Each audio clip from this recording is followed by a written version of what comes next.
You're watching the UNC Players Show on Fan Media Network.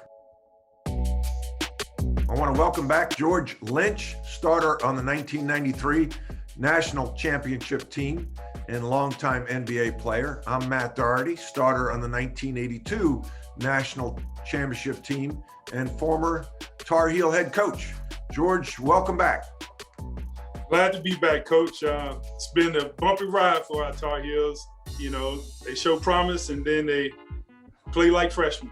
Yeah.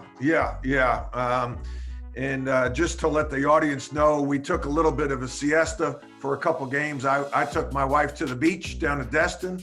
I turned 59, George. And so we got away for a long weekend with some friends. But it's good to be back with you. The Tar Heels are 15-9, 9-6. The loss at Syracuse by 2 points, 72-70. They're still in the Joe Lunardi field, but they've, I think, a 10 seed right now. There was a tough, stretch. They looked like they were in control, then they weren't in control. Buddy Boeheim goes for 26 points. We're down 14 with 5 minutes and 18 seconds to go. We try to have a George Lynch, Florida State comeback, but no such luck. Quincy Guerrier had 18, and for the Tar Heels, Baycott had 18 and 15. What were your thoughts on the game, George? Coach, it baffles me because you would think that after all the experiences we had from the beginning of the year to this point, that the learning curve would be that much closer. They would be learning from experiences. They show promise the first few minutes of the game where they got the game in total control, and then they forget how they got there. It comes down to just young guard play, because guards can steady a game, control a game, settle a team down. It can't be the coaching staff yelling at the players to do their job.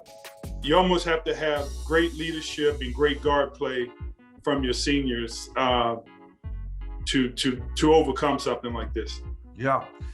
Have you ever played against or coached against a team that played exclusively a 2-3 zone? Well, we played, my days at Carolina, I think out of my 4 years, I think we played Syracuse 3 times. And we picked the zone apart. And it wasn't from just 3-point shooting, it was interior passing. Watching our high-low action, the guys looked like they weren't on the same page. They were in the same spot too many times. They were on the same side of the floor too many times. And it looked like it wasn't dialed in at the high-low action, which is where we've destroyed Syracuse's defenses in the past. Yeah. Did you run the T game against the zone, the two game where you'd have the rotation, short corner, the ball would get there, the high post would drop? Yes. Yeah, yes. I didn't think that. I thought when we played, Coach Smith really emphasized the player in the short corner to get his heels on the baseline to stretch the 5-man in the middle of the zone. And sometimes we get too close to the 5-man. You want to stretch that guy, and then when you throw it down there, then you dive the big down the middle, and then you look weak side. I don't think we ever really got it to that short corner on a consistent basis. And a lot of times it would frustrate me as a coach, and I thought I did this well as a player. As a wing, when you get that ball, you got to wait for that post player to get to the short corner. You can't just catch it and then reverse the ball. You want to play with that zone a little bit and mess with that forward and that guard and ball fake to the high post, get it to the short corner, ball fake to the short corner, get it to the high post. But sometimes, and this is probably due to experience, we'd catch it on the wing and we'd reverse the ball before the 4s and 5s were set in the lane.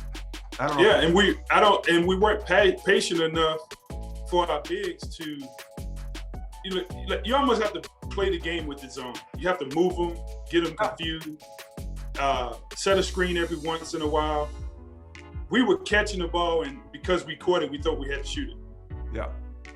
And we out-rebounded them by 20. But we had 20 turnovers, and I emphasize again, against the zone. We had 20 turnovers against the zone, and 15 of those were steals by Syracuse. 15 steals out of the zone. And I don't think this is a freaky athletic Syracuse team like he's had in the past. And that led to 28 points. They had 28 points off of turnovers. Basically unforced turnovers because it's a zone. I mean, now they're active. They're doing things. They'll trap the short corner. But and then we only shoot 38% and go 4 of 20 from the three-point line against a zone, George. I feel like I'm talking like Allen Iverson we're talking about practice. And Kerwin Walton, who is our best outside shooter, only went 1 for 10 for the game. I think, okay, you want to make excuses because we're Tar Heel fans, but the only excuse I can come up with is it's on the road, it's cold, and the depth perception in a dome is difficult to begin with, but especially without any fans. That had to be a little weird to be in such a big building with no fans, but that's no excuse for 20 turnovers, in my opinion. Yeah, we've played in the Carrier Dome my years at Carolina twice, once playing Syracuse, a couple times in the NCAA tournament, and it's more like an outdoor experience. Yeah. And with these kids, they don't play in the parks anymore, so they don't have anything to reference to go back to.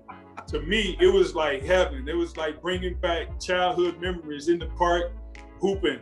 And like you said, to win the rebounding game by 20, that should have automatically put a win in your books. Yeah, 20 rebounds. Yeah. But that was negated by 20 turnovers. It's just a wash. Yeah.